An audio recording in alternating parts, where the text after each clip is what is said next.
quiet night? We're under attack by squirrels, sir. They are organized and they have the numbers. Are the stinkers trying to get in the bird feeder again? Well, sir. Hey, Roy. John, I know this nothing's a lot. No. That's one job I never wanted. I like my office. I like my constituents. And I like being a thorn in the side of the administration. But, I think voters today want somebody cool. No, come on, Mr. Ground floor.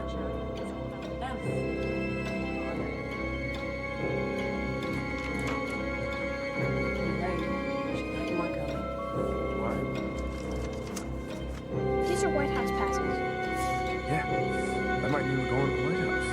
And that your dad has a job interview with the Secret Service. Stupid. You do know that you don't have to do that. No. I'm 6 again. You're 11.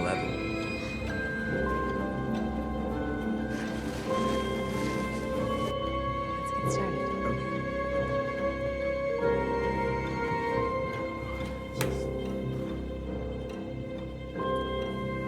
I gotta ask, you getting married? His child requires a university degree. He dropped out of GW after our first semester there. You don't finish things. Shut the fuck up. 2 years ago.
White marble turns grey beneath a cloud of dust, and the most protected building in America suddenly feels as fragile as any ordinary home. That changing color is the image I want us to hold on to as we enter White House Town.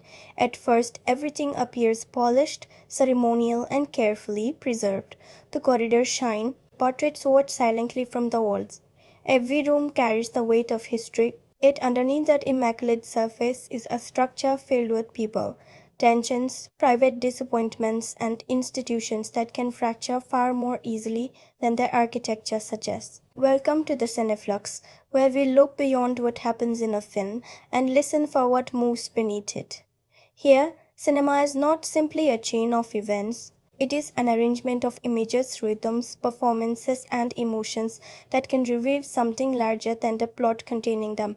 Sometimes that revelation arrives through silence. Sometimes it appears in the distance between two characters, and sometimes, as it does here, it arrives through distraction so spectacular that the noise itself begins to expose what the film believes. Roland Emmerich's White House Town is loud, excessive, playful, politically idealistic, and often completely uninterested in behaving realistically. Its lens spectacles spinning across lawns, tears through historic rooms, and transforms the seat of American government into an enormous action playground. Yet, the film's most revealing contrast is not between heroes and attackers, it is between the spotless image of power and the vulnerable human beings trying to maintain it.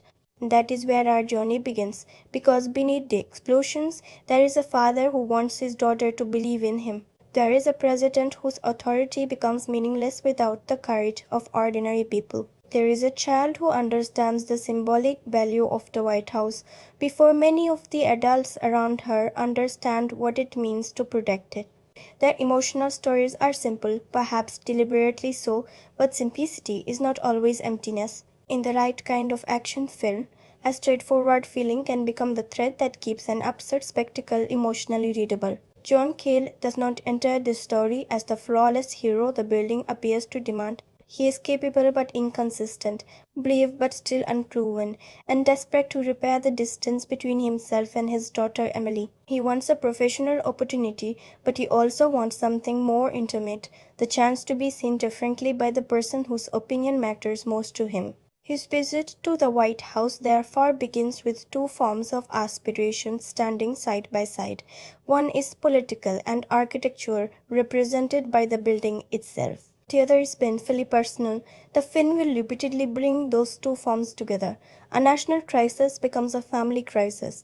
A presidential responsibility becomes an act of friendship. A monument associated with institutions becomes a collection of rooms in which frightened people make immediate imperfect choices. The greater the destruction becomes, the more the story insists that power does not truly live in walls, titles, uniforms, or carefully staged appearances. It lives in what someone chooses to protect after those appearances have collapsed.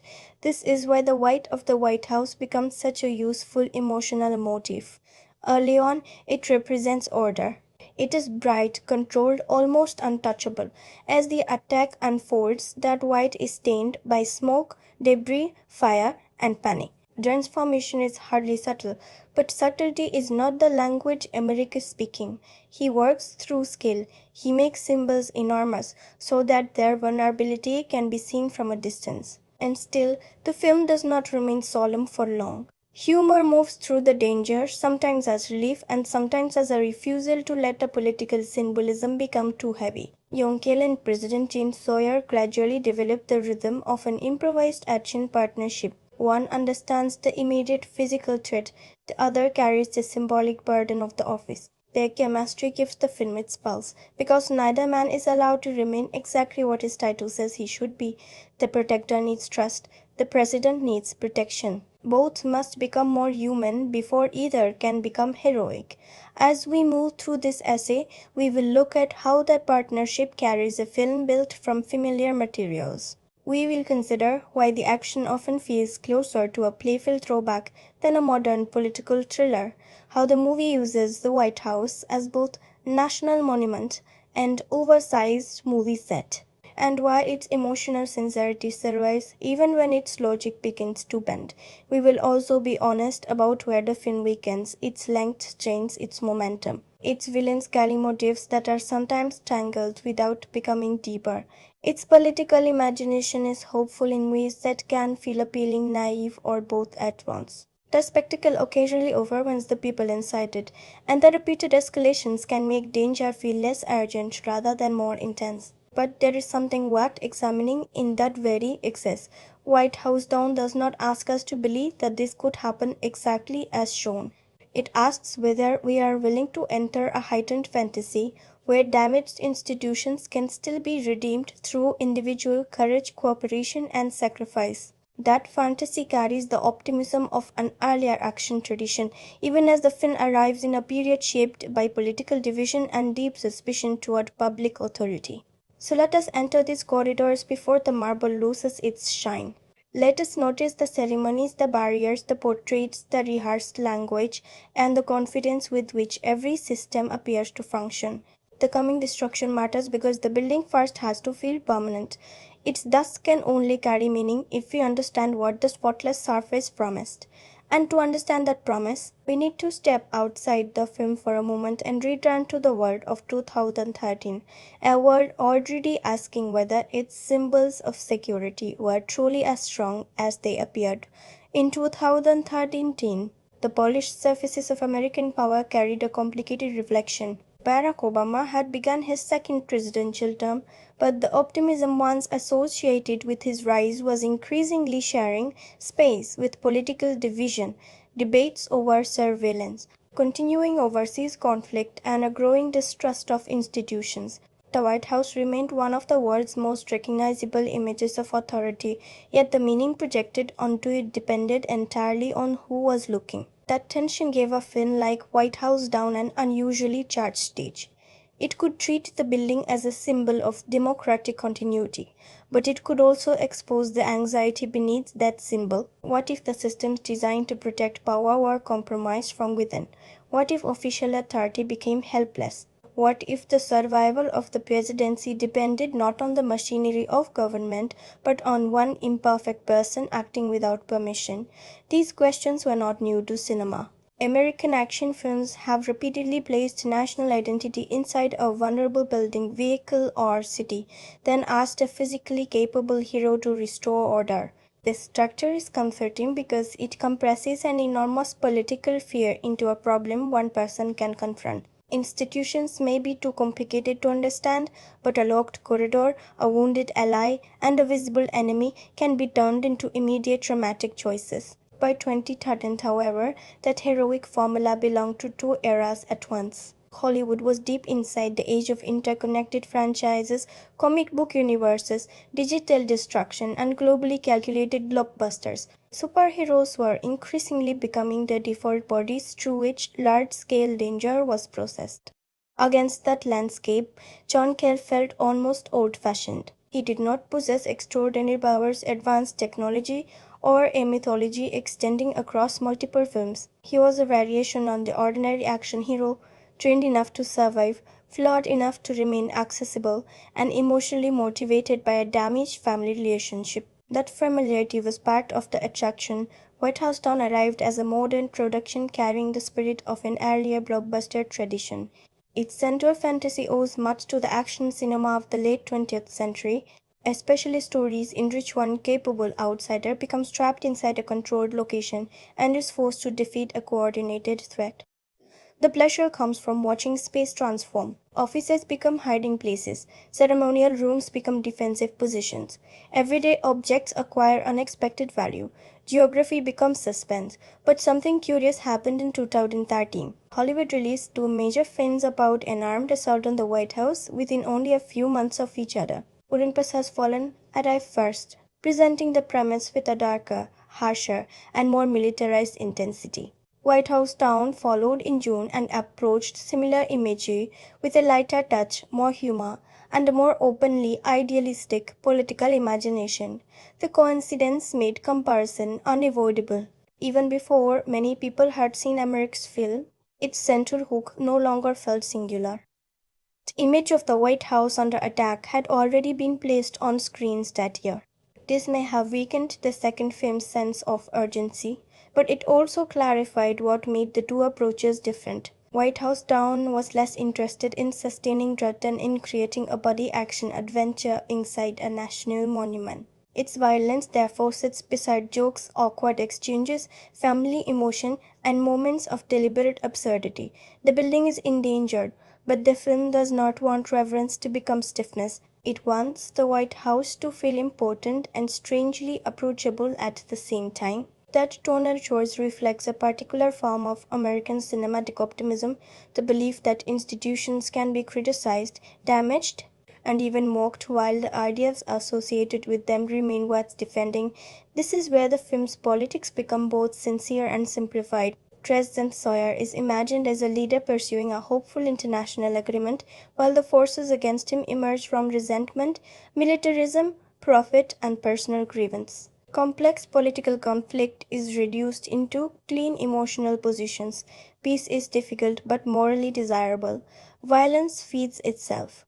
Private interests can corrupt public duty. The democratic symbol survives when individuals choose principle over obedience. For some, that simplicity makes the film comforting. For others, it makes the politics feel naive. Yet, the knife is revealing. The movie was made for an audience expected to recognize institutional failure but still respond to the possibility of institutional goodness. It distrusted particular people within the system without abandoning faith in the system's stated purpose. The marble may crack, but the idea beneath it remains clean. Critical reception reflected this tension between enjoyment and exhaustion. Reviews were broadly mixed. Many critics acknowledged the likable chemistry between Channing Tatum and Jamie Foxx while questioning the familiar screenplay, extended running time, and increasingly exaggerated action. The film's deliberate silliness worked for some writers and undermined the danger for others. What one person experienced as cheerful blockbuster access, another experienced as a collection of recycled conventions. Audience reaction was noticeably warmer. CinemaScore polling produced an A- grade, suggesting that opening night moviegoers largely received the kind of entertainment they had expected. That difference matters. Critics often approach the film as another enormous studio production competing for distinction in a crowded summer. Audiences could approach it more simply as an energetic action comedy built around two charismatic performers and a recognizable fantasy of rescue. Financially, the result was substantial without becoming the triumph its scale demanded. The film earned roughly $205 million worldwide against a reported production budget of around $150 million. Because theatrical revenue is shared and marketing adds further expense, that worldwide total did not automatically translate into success. Its North American opening was also softer than expected, reinforcing the sense that an expensive potential franchise had landed as an underperformer. It did receive recognition from popular entertainment awards, including wins connected to teen audiences, trailers, and international genre appreciation. It never became an awards season film, nor was it designed to be one. The performances, effects, and production scale existed in service of immediate momentum rather than prestige.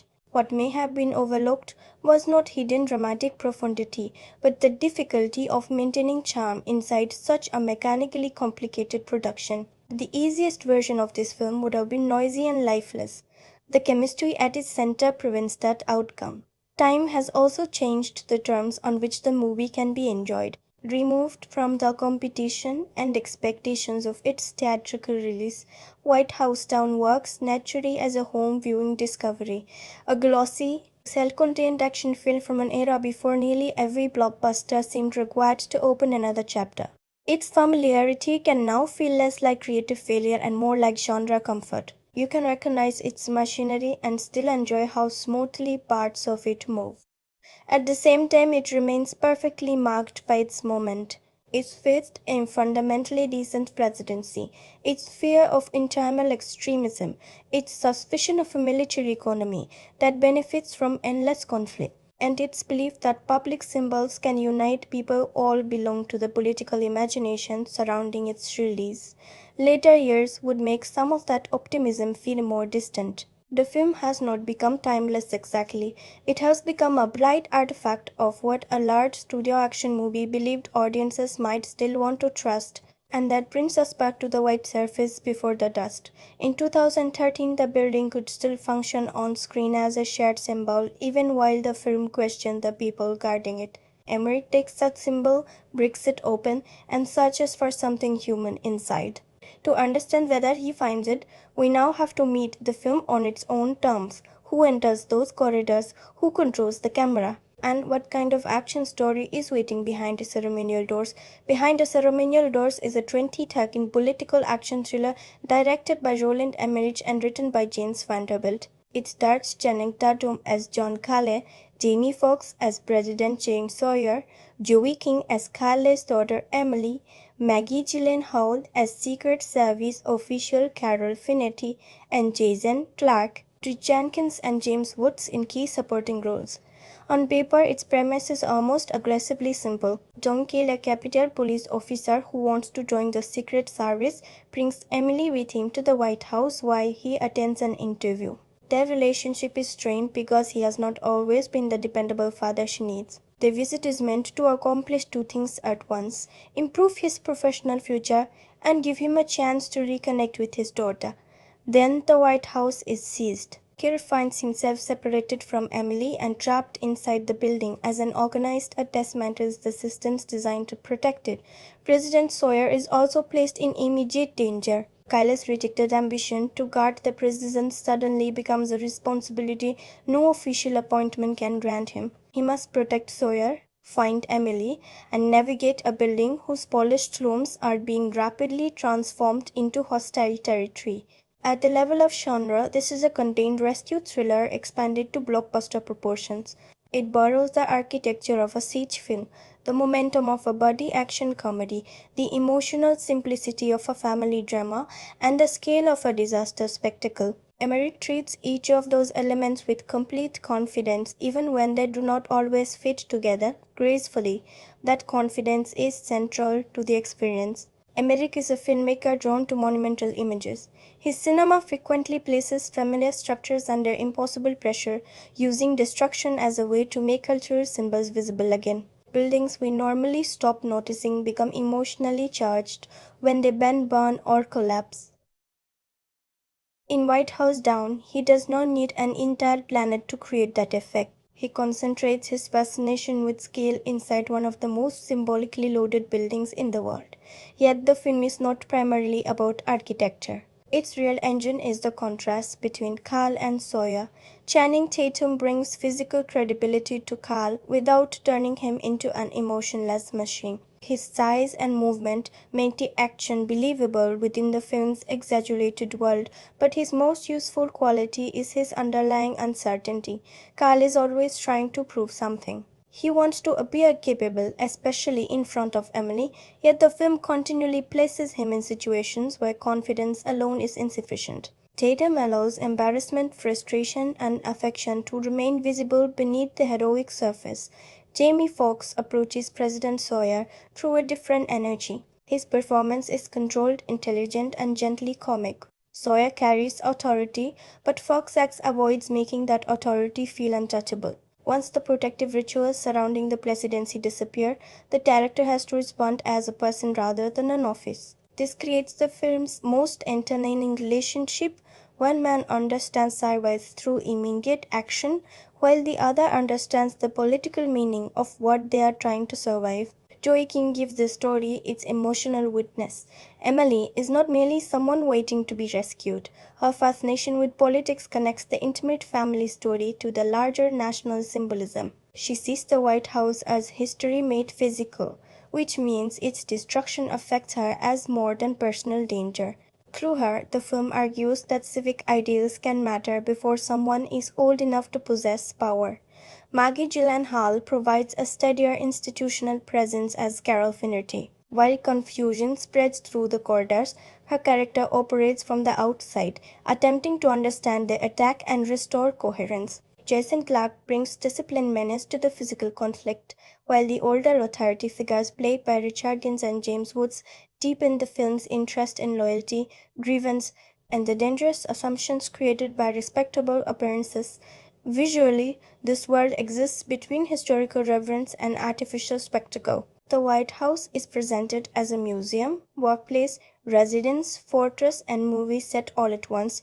Its clean white surfaces and carefully arranged rooms suggest permanence. Once chaos begins, those same spaces become disorienting. Smoke softens the architecture. Debris interrupts symmetry. The building does not simply receive damage, it appears to lose the visual certainty on which its power depends. Should you watch it? If you want a realistic account of presidential security, restrained political drama, or action governed by strict plausibility, this is unlikely to satisfy you. The film grows broader as it continues, and its running time allows the spectacle to repeat itself more than necessary. It asks for a generous willingness to accept coincidence, heightened heroism, and political idealism. But if you enjoy self-contained action stories, charismatic partnerships, large practical environments, and blockbusters that can laugh without becoming complete parody, there is real pleasure here. Its darkest moments come from tone rather than surprise. You may know the kind of story being told, but Tatum and Fox make the familiar movement enjoyable. The film is most rewarding when approached not as a serious forecast of political violence, but as an elaborate fantasy about what remains after official systems fail. Strip away the titles, protocols, and polished marble, and who is willing to act for another person? That question gives human shape to all the noise. Before the building can answer it, however, the film asks us to experience its surface in a remarkably different register. The opening does not begin with ruins. It begins with movement through clear air, with the machinery of leadership floating above Washington, and with a strange lightness that tells us exactly what kind of danger and what kind of entertainment is approaching.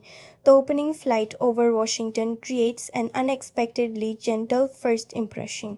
President Sawyer looks down from the presidential helicopter as the city's monuments pass beneath him, and the camera shares his fascination rather than presenting him as a distant figure of power. The reflecting pool catches the light. The Lincoln Memorial rests at one end of the carefully arranged landscape. The White House appears within a Capitol designed to turn political authority into architecture. Nothing has been broken yet. That calm is important because the premise promises immediate aggression. A title like White House Down announces destruction before the first image appears. You expect urgency, alarms, and a threat moving invisibly toward its target. Instead, the film begins by allowing its president to admire the symbolic world he inhabits. The emotional rhythm is light, almost relaxed. Sawyer seems less interested in displaying authority than in briefly enjoying the view. This establishes the film's affection for its setting. Emmerich intends to damage the White House extensively, but he first wants us to feel the attraction of the place. The monuments are not framed with cold suspicion, they are presented with wonder. The camera moves through open air, giving Washington a sense of scale and clarity that will later disappear once the story becomes confined inside corridors, elevators, tunnels, and sealed rooms. The white surface has not yet become dust, for now it reflects sunlight. That visual openness also shapes our introduction to Sawyer. The present day surrounds him with security procedures, aircraft schedules, and political responsibilities, yet Jamie Foxx immediately reveals a man capable of curiosity and humor. The performance tells us that Sawyer's accessibility will matter more than presidential grandeur. He may occupy the highest office in the country, but the film wants us to imagine him as someone who can eventually stand beside an ordinary action hero without making their partnership emotionally impossible. When the story turns toward John Cale, the scale becomes smaller and less polished. Cale's life is defined by missed opportunities and unfinished responsibilities. His professional ambition is tied to a desire for recognition, but his deeper discomfort comes from Emily's disappointment in him. The contrast is quietly effective. Sawyer begins above Washington looking down upon an ordered national landscape. Cale begins much closer to the ground, trying to hold together the disorder of his own life. Yet the film does not treat his failure with heavy sadness. The tone remains quick and lightly comic. Cale is introduced as a man we are meant to like before we completely trust him. Shunning Tatum plays his insecurity through physical ease, interrupted by small moments of awkwardness. He appears capable of handling danger, but ordinary emotional responsibility has proven more difficult. That contradiction gives the opening its human center. Emily's political enthusiasm then changes the texture of their visit to Cale. The White House represents a possible job and a chance to impress his daughter. To Emily, it is already alive with meaning. She knows its history, follows the presidency closely, and responds to the building with the intensity of someone entering a place previously encountered through images and ideas. The film uses her excitement to guide our attention. Details that might otherwise feel like exposition become part of her genuine wonder. The door sequence continues the opening's playful rhythm. History is presented through rooms, objects, anecdotes, and the practiced confidence of a guide who has repeated this journey many times. The building feels public and private at once. Visitors are allowed to move through controlled spaces while unseen systems protect everything beyond them. Security is present, but it has become part of the background. The atmosphere suggests that every risk has already been anticipated. Cale interview quietly challenges that confidence. Terror Finati knows him well enough to see the gap between his potential and his record. His rejection is not framed as proof that the institution is foolish. It is painful because her assessment contains truth. Cale wants the role, but wanting to become dependable is not the same as having lived dependably. The film gives him a heroic destination while beginning from a place of earned doubt. This is one of the opening's most useful choices. The coming crisis will not simply reveal that everyone underestimated him. It will force him to become the person he has been presenting himself as. His external mission and internal need are aligned before the danger begins. Saving people will matter politically, but keeping Emily safe will become the test through which his identity as a father is rewritten. All of this unfolds with a brightness that almost resists the thriller promised by the title. The rooms are busy, tourists move casually, political work continues, humor keeps appearing at the edges. Even the early signs of unease are absorbed into the ordinary rhythm of a functioning institution. The film once is comfortable enough that disruption registers as a change in emotional leather. Then the atmosphere tightens. A disturbance elsewhere in Washington pulls attention outward. Procedures begin to shift. Doors close, information becomes uncertain. The White House's calm geometry starts dividing people instead of guiding them. Cale and Emily, already emotionally separated in their relationship, are placed at risk of becoming physically separated within the building.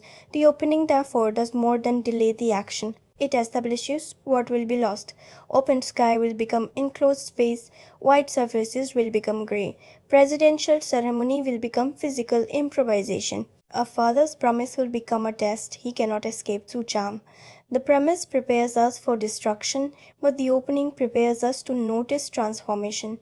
That difference matters. We do not enter the crisis at full volume. We begin with sunlight on monuments, a daughter's enthusiasm, a father's unease, and a president looking down on a city that still appears perfectly ordered.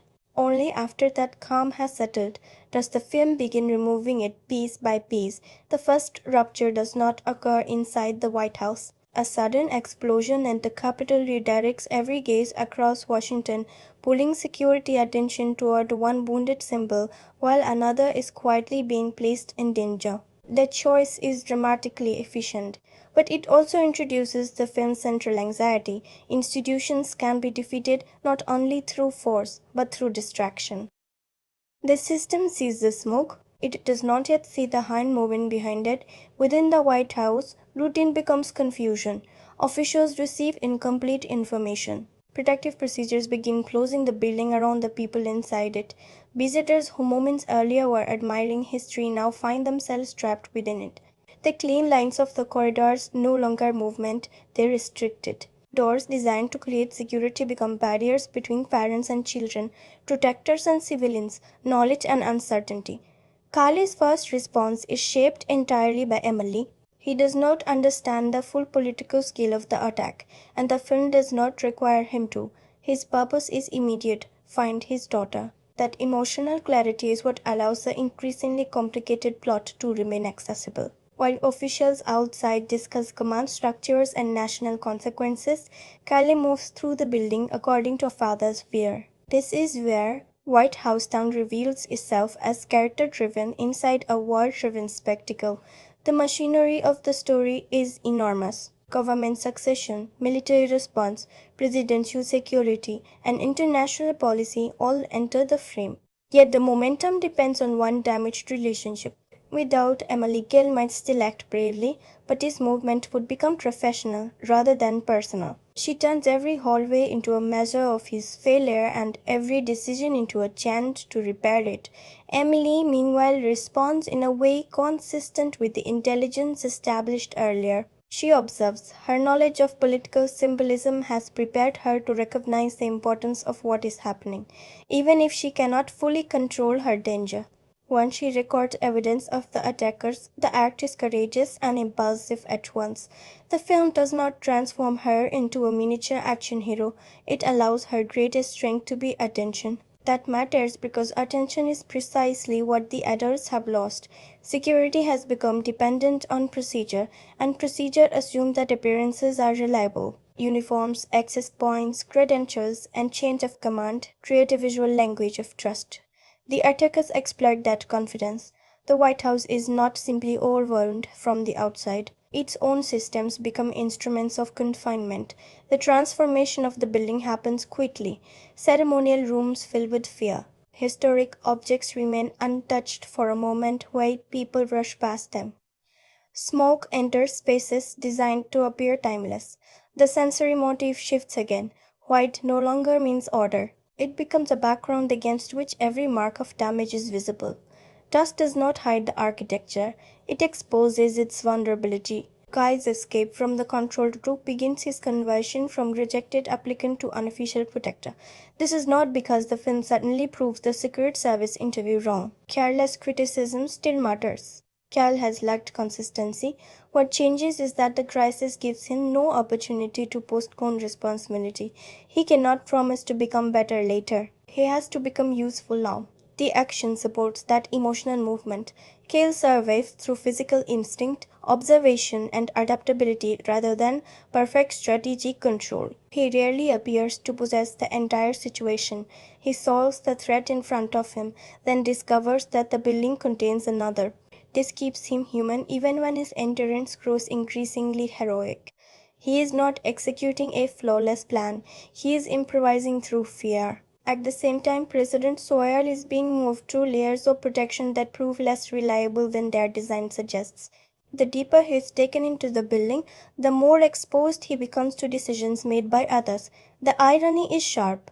The most powerful person in the story has the least immediate freedom. His authority can influence nations, but it cannot guarantee that the next door is safe. When Cale finally reaches Sawyer, the film's rhythm changes. Until this point, danger has fragmented the characters. Now the central partnership forms, and tension begins sharing space with comedy. Cale and Sawyer are not naturally synchronized. One responds physically and quickly, the other carries political responsibility into every choice. Their disagreements are entertaining because they emerge from different kinds of duty. Cale's priority remains Emily. Sawyer's responsibility extends to everyone endangered by the attack and by the possible response to it. Neither position is treated as selfish. The film understands that love narrows attention while leadership must widen it. Their partnership works because each man forces the other to see beyond his immediate role. Cale begins acting for more than his family. Sawyer begins experiencing the crisis at human distance rather than through reports. The visual relationship between them also alters the meaning of presidential imagery. Sawyer's formal appearance belongs to the clean world of speeches and controlled rooms. As he moves through damaged corridors beside Cale, that image becomes disordered. Clothing gathers dust, movement loses ceremony, physical survival replaces presentation. The presidency is stripped of its polished surface until only the person remains. Emmerich repeatedly uses humor to prevent this stripping away from becoming solemn. Sawyer is intelligent but not trained for every physical demand placed upon him. Cale is capable, but not prepared to manage the habits and symbolic responsibilities of a president. Their exchanges create the feeling of two men discovering each other under impossible pressure. The comedy is not separate from the character work. It is how trust begins. Their attempt to navigate the White House changes our understanding of the space. During the tour, each room had a name, a story, and a designated purpose. During the siege, rooms are judged by entrances, exits, cover, visibility, and distance from Emily. History gives way to survival, yet the past never fully disappears. Portraits, furniture, and ceremonial objects remain within the action, creating a strange friction between national memory and immediate chaos. This is one of the film's most enjoyable ideas. The White House becomes a character without being given a personality. It holds public mythology, private routine, hidden infrastructure, and accumulated history within the same walls. The attacker sees it as a target. Sawyer sees it as a responsibility. Emily sees it as a living museum. Cale sees it as a place containing his daughter. The building changes according to the need projected onto it. Outside, Carol attempts to construct meaning from fragments. Her scenes create a different rhythm, screens, voices, competing authority, and delayed information. She cannot see what Cale sees, and he cannot understand everything she knows. The editing moves between immediate physical danger and institutional interpretation. Ideally, this should increase tension by showing how a decision made far away can threaten people inside. Sometimes it does, At other moments, the abundance of command room explanation slows the direct emotional current. That unevenness becomes more noticeable as the film expands. Its first measure stretch has the propulsion of a contained thriller. Cale needs to find Emily, protect Sawyer, and escape. Each objective is clear. But the story keeps adding political players, layers of conspiracy, technological threats, and changes in authority. The clean white surface of the premise gathers narrative debris as rapidly as the building gathers dust. Still, several sequences restore focus through movement. When Cale and Sawyer attempt to leave to a protected route and discover that escape is not as simple as promised, the building feels less like a fortress than a sealed trap. Their knowledge of official procedure cannot save them because someone else understands that procedure too. Security has become predictable and predictability has become weakness. The film then pushes them into open space, where the presidential vehicle becomes a moving extension of the White House.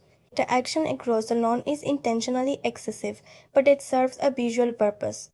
Earlier, the grounds represented controlled beauty, trimmed grass, white walls, carefully maintained distance. Now circles are carved through that order. Vehicles stare across the symbolic landscape while Cale and Sawyer fight to remain alive inside a machine associated with presidential protection. Here, realism gives way almost completely to blockbuster play. The sequence stretches danger into comedy, then pulls comedy back toward danger. Sawyer participates rather than remaining cargo, allowing Fox's performance to reshape the president from protected figure into active partner. Cale, meanwhile, is forced to balance driving, defending, communicating, and searching for any sign of Emily. The chaos externalizes his emotional state. Everything demands him at once. The film's pacing is strongest when these demands overlap. It is weaker when one climax is followed by another without enough change in emotional weight. Emmerich has a natural instinct for escalation, but escalation is not identical to development. A larger threat does not automatically reveal more about a character. The best sequences here work because the spectacle alters a relationship. Cale begins trusting Sawyer, Sawyer recognizes Cale's courage, and Emily's belief in her father starts finding evidence. As the authorities outside believe the situation may have reached a decisive conclusion, the people inside understand that the danger has only changed form.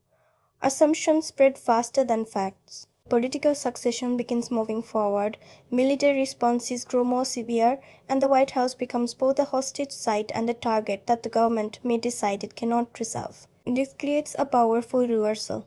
The building was designed to protect the presidency. Now protecting the country may require destroying the building. The white symbol is caught between enemies within and force approaching from outside. Its physical survival no longer aligns cleanly with national security. Cale and Sawyer are therefore not only escaping attackers, they are racing against decisions made by people who cannot see them. Emily's presence intensifies that conflict. For Cale, every strategic calculation returns to one child somewhere inside the dust. His role as father cannot be separated from his role as protector, and the film wisely refuses to ask him to choose one identity over the other. Yet, beneath the visible assault, another structure is beginning to emerge. The actor's objective is larger than occupying a building, and the emotional grievances driving the crisis reach beyond the motives first presented. What appears to be an external attack is connected to authority, loss, and betrayal much closer to the center of power. The corridors have been damaged, the presidency has been stripped of ceremony, and Cale has begun becoming the man Emily hoped he could be. But the most dangerous fracture is not in the marble. It is within the institution itself.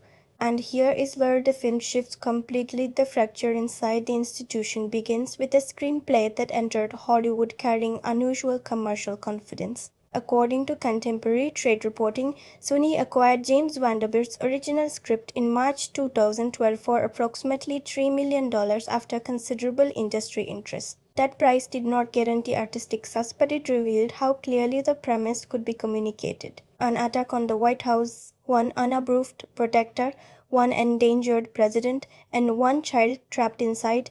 The movie could be imagined almost as quickly as it could be described. You can feel the clarity in the film's strongest early passages. Cale's emotional purpose is established before the larger mechanism activates, and once the takeover begins, the story knows exactly which relationships should carry us through it. The expensive script was not valuable because the premise was complicated. It was valuable because familiar action architecture had been placed inside a location with immediate global meaning. Roland Emmerich was attached to direct the following month. The match makes obvious commercial sense, but it also explains the film's distinctive contradiction. Emmerich is known for presenting destruction on an enormous scale, yet the story repeatedly forces that instinct inward. Instead of watching whole cities disappear from a distant perspective, we experience damage room by room. Walls crept close to the actors. Smoke fills recognizable interiors. Decorative order is gradually buried beneath debris. Emmerich explained in an interview around the film's release that his fascination with buildings was connected to an early desire to become an architect. He also distinguished this project from his earlier destruction of the White House by emphasizing the damage done inside it. That perspective changes the way the action can be read. The building is not merely a famous object waiting for a spectacular exterior image. It is a design environment whose meaning depends on rooms, pathways, thresholds, and the people allowed to cross them. Consider how often the film turns architecture into psychology. Cale and Emily are emotionally disconnected before corridors physically separate them. Sawyer is taken deeper into protected spaces as his actual safety decreases. Attackers occupy rooms associated with legitimate authority, proving that possession of a space can imitate power without creating it. The production design gives the screenplay a physical grammar. Principal photography began in the summer of 2012 at La Cité du Cinéma in Montreal. The Canadian production base had to stand in for Washington and support the extensive White House environments required by the story. Knowing this makes the film's spatial continuity more impressive. The camera exists to believe that ceremonial rooms, service passages, offices, residential areas, exterior grounds, and hidden infrastructure belong to one continuous place. Even while filmmaking reality divides them across constructed environments and visual effects, that illusion is essential because the story depends on geography. A generic collection of action sets would weaken Cale's search for Emily. Each movement must feel like progress through a specific building, even when the film stretches plausibility. The carefully reproduced surfaces make the later destruction readable. We need to recognize order before chaos can transform it. The production's digital photography was led by cinematographer Anna Forster using Arri Alexa Plus cameras. The resulting image favors clarity through both bright formal spaces and darker emergency interiors. This is particularly useful during the transition from tour to siege. The White House begins with luminous whites, warm historical tones, and visible detail. As control collapses, the palette fills with smoke, shadow, orange firelight, and colder operational screens. Yet the image rarely becomes so dark that the action loses its playful quality. This is not a horror interpretation of the building. Even at its most damaged, the White House remains legible enough to function as a giant cinematic playground. The clean digital presentation supports Emmerich's tone. Danger is real inside the story, but spectacle is meant to be enjoyed rather than endured. Casting then gives warmth to machinery that could easily have become impersonal. Channing Tatum brings a combination of mass and softness that is particularly valuable for Cale. He can fill the frame as an action lad, but his face retains the uncertain openness of someone still seeking approval. The film needs both qualities. If Cale appeared completely self-assured from the beginning, his transformation into a dependable father would have nowhere to travel. Jamie Foxx supplies the opposing rhythm. Sawyer is physically less imposing, yet socially and intellectually composed. Fox X does not attempt to overpower Tatum's presence. He changes the energy through timing. A pause, a glance, or a moment of disbelief can interrupt the action without destroying its momentum. The scenes work because the performers seem to understand that the partnership must remain slightly mismatched. Joey King gives Emily enough conviction to prevent the family story from becoming a decorative excuse for Cale's heroism. She does not simply represent innocence. Her political knowledge allows her to interact with the film's central symbol on her own terms. When she looks at the White House, she sees meaning. When Cale looks at her, he sees judgment, love, and the possibility of becoming better. The supporting cast helps maintain seriousness around that warmer center. Maggie Gyllenhaal grounds the external response with alert intelligence. Jason Clarke is the physical threat disciplined force. James Woods and Richard Jenkins carry the authority of experienced public servants, which allows the story to explore how appearances create trust before actions expose character. What emerges from these choices is a film built on controlled contradiction. An expensive original screenplay embraces familiar genre structure. A director associated with planetary destruction concentrates on rooms. A Canadian production creates an intensely American symbol. Digital precision records a building gradually disappearing into dust. A large ensemble supports an emotional story about one father and one daughter. The craftsmanship does not make every narrative escalation convincing, but it does explain why the film remains watchable even when logic begins to strain. Its world has weight.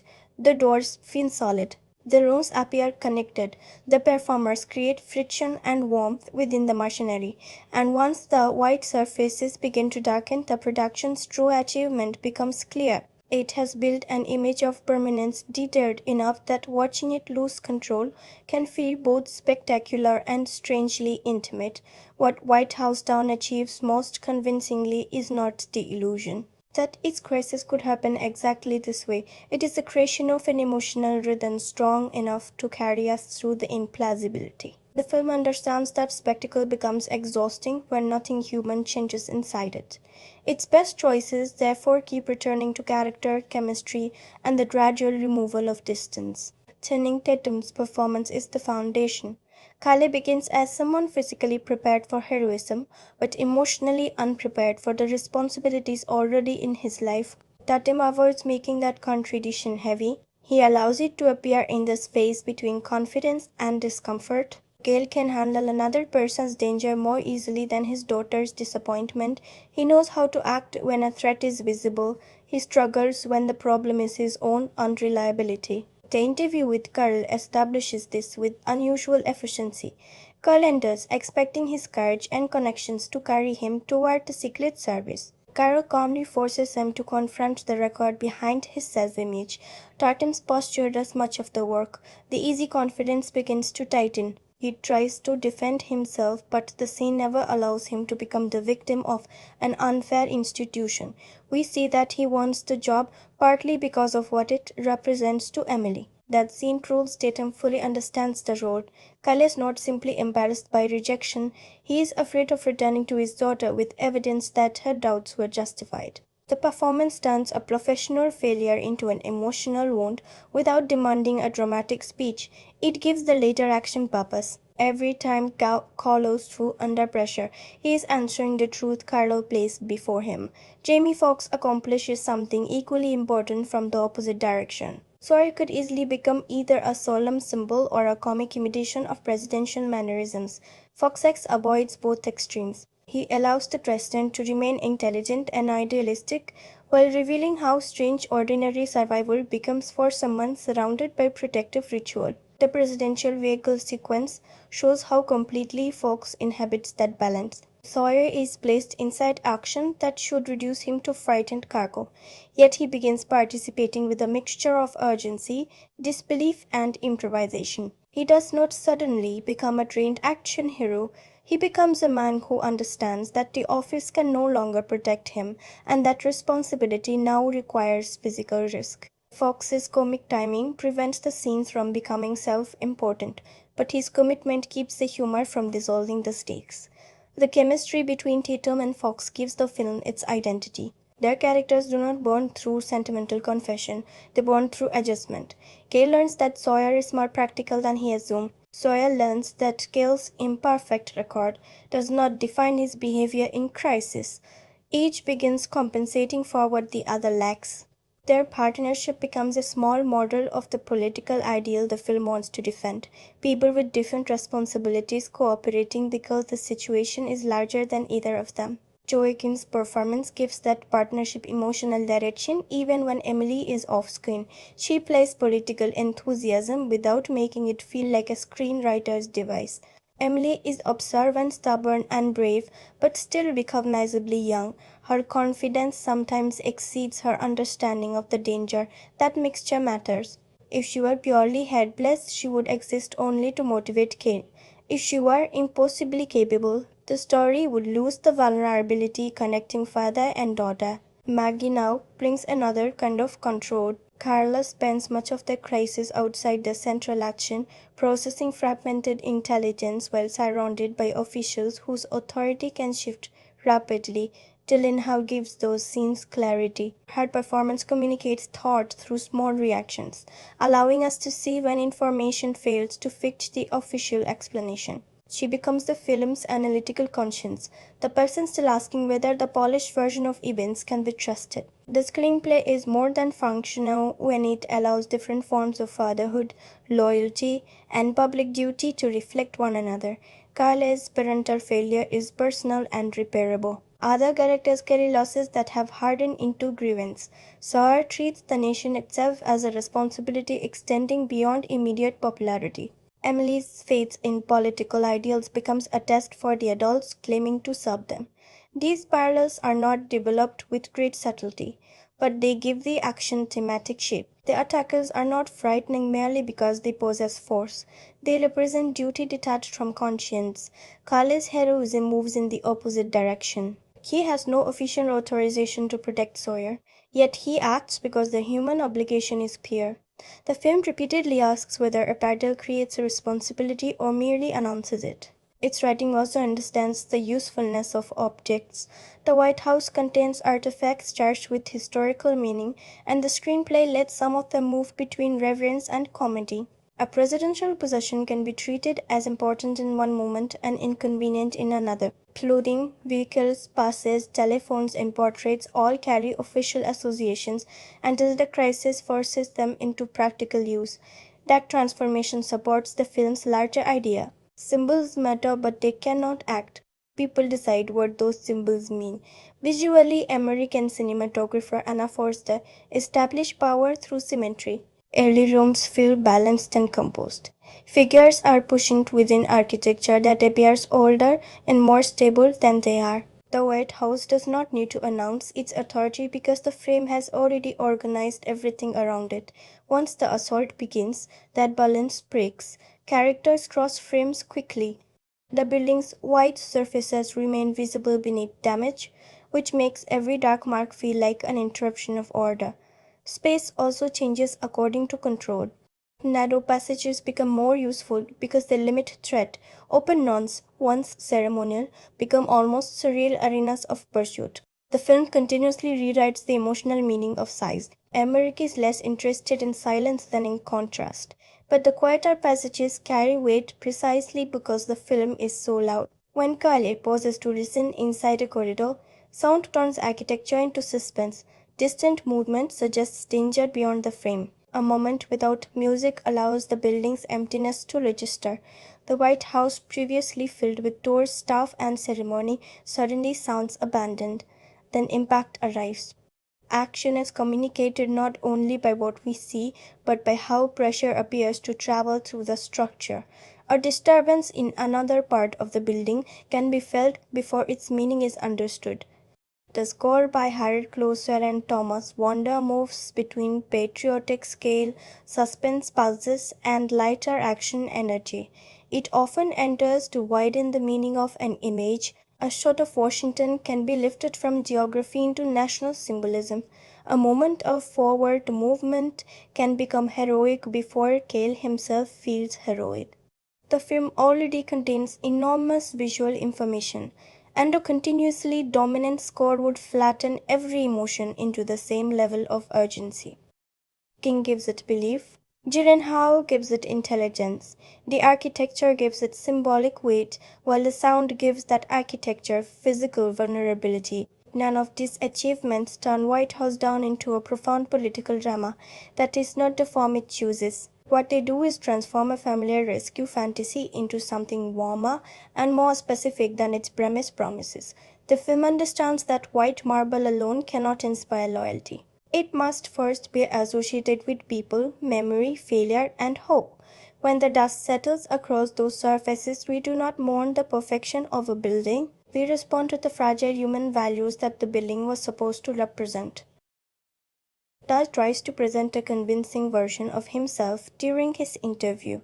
Emily uses knowledge to express enthusiasm and disappointment. He slows near doorways, his eyes search corners before his feet commit. The camera allows the space out ahead of him to remain visible, turning emptiness into a question. Nothing may be present, but the frame has taught us to wait for something to enter it. These moments communicate uncertainty more effectively than dialogue could. If Cale announced his fear, the tension would shrink into information.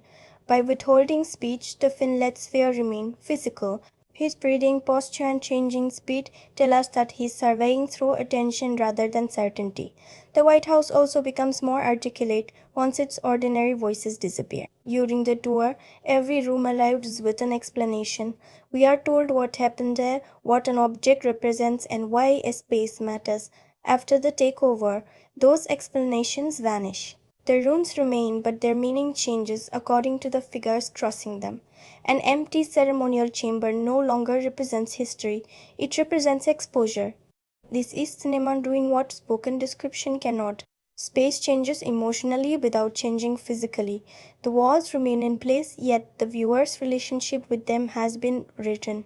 Emmerich often cuts away before violence becomes the only point of a scene. We may see the beginning of a confrontation, hear its consequence, or encounter the damage left behind. This restraint is not constant, and the film certainly enjoys visible spectacle, yet its selective omissions help keep the danger from becoming needlessly graphic. What matters is not physical detail, it is the sudden absence of the person who previously occupied that space. The hostages communicate through stillness. Their silence is enforced, but it also becomes collective. Small glances travel between people who cannot openly coordinate. Fear is visible in how tightly someone holds their body or how quickly attention shifts when an attacker moves. The frame contains many individuals, yet the lack of free speech makes them feel isolated from one another. Emily's quiet observation functions differently. She watches because watching is the form of power available to her. The adults with weapons believe control comes from force. Emily's attention creates another kind of resistance. Her face often tells us when she has noticed something before the story explains what she might do with that knowledge. Cale and Sawyer also develop trust through pauses. Their partnership contains humor and argument, but the decisive change occurs when each begins following the other without requiring a complete explanation. A look toward an exit becomes instruction. A hesitation becomes warning. Their bodies gradually find a shared rhythm. This matters because they begin the crisis inside completely different systems of meaning. Talat read immediate physical risk.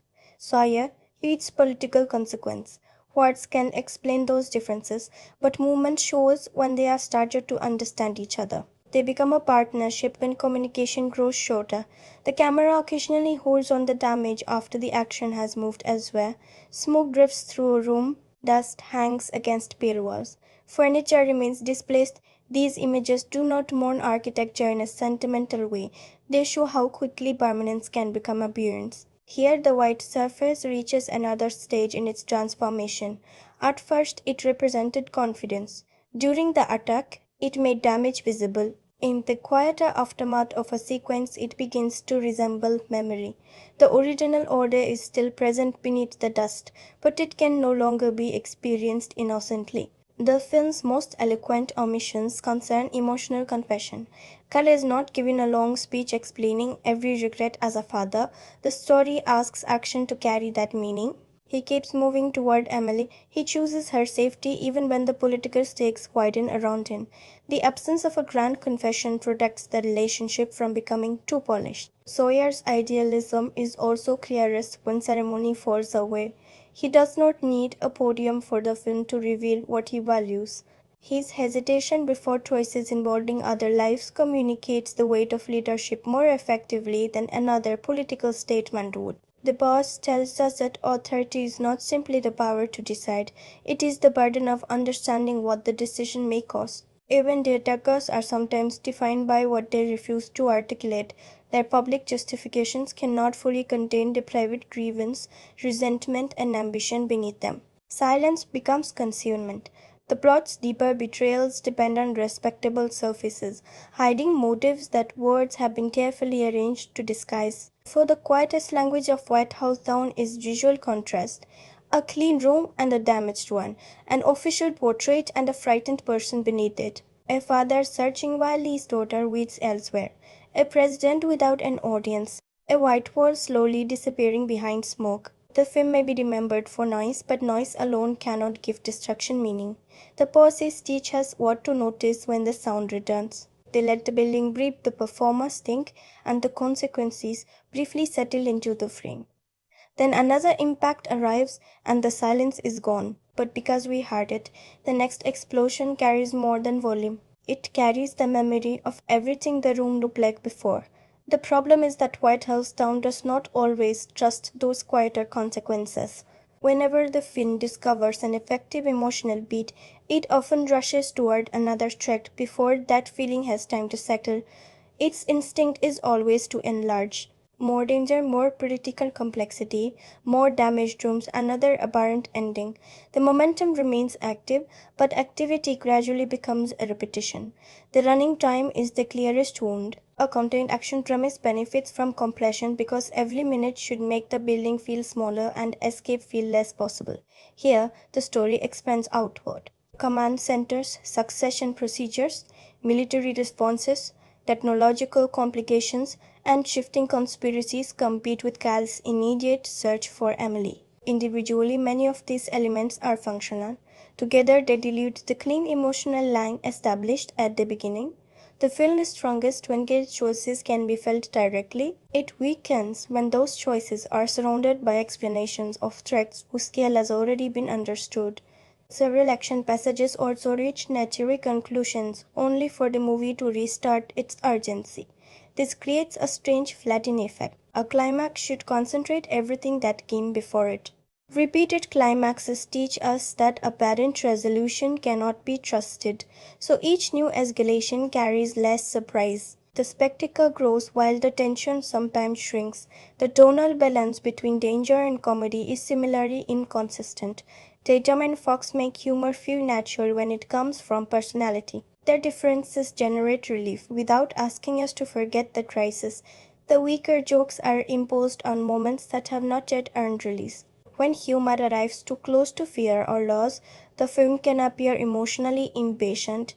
This does not make the entire tone a failure. The playful approach is one of the qualities separating White House Down from harsher siege thrillers. The issue is placement. Comedy works best when it reveals character or allows pressure to breathe. It works less effectively when it interrupts consequence. The antagonists present a deeper problem. The film gives them various grievances, ideologies, financial interests, and personal motives, perhaps in an effort to create complexity. Yet the accumulation does not always produce depth. Some attackers are defined by a single aggressive trait. Others receive enough background to suggest a more complicated history without being given the emotional space needed to explore it. As a result, the conspiracy can feel both over-explained and underdeveloped.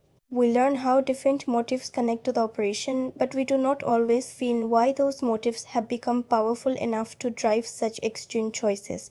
The screenplay converts grief, resentment, political extremism, and profit into moving parts inside a thriller mechanism. The machinery works. The psychology is thinner. The political vision suffers from similar simplification. Sawyer's pursuit of peace gives him moral clarity, while opposition becomes entangled with people who benefit from continued conflict. The idea is understandable and emotionally appealing, but the film rarely tests it seriously. International politics becomes a choice between hope and corruption, with little room for uncertainty, competing responsibilities, or unintended consequences. That simplicity belongs to the movie's action fantasy tradition, yet it limits the depth of the themes it introduces.